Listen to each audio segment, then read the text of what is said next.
নির্বাচন ঘিরে সুপরিকল্পিতভাবে বিএনপির বিরুদ্ধে অপপ্রচার ছড়ানোর চেষ্টা হচ্ছে। দলের নেতাকর্মীদের চরিত্র হনন করাই এর উদ্দেশ্য, এই অভিযোগ করলেন বিএনপির সিনিয়র যুগ্ম মহাসচিব রুহুল কবির রিজভী।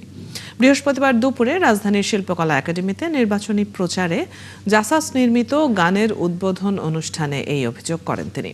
বলেন, অপপ্রচার দিয়ে জাতীয়তাবাদী শক্তিকে এবারও দমানো যাবে না।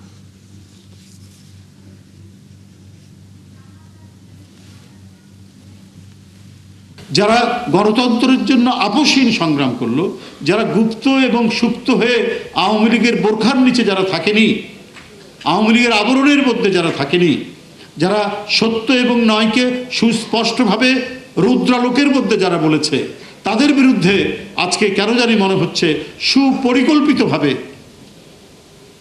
এক ধরনের মিথ্যা প্রোপাগান্ডা চালানোর চেষ্টা চলা।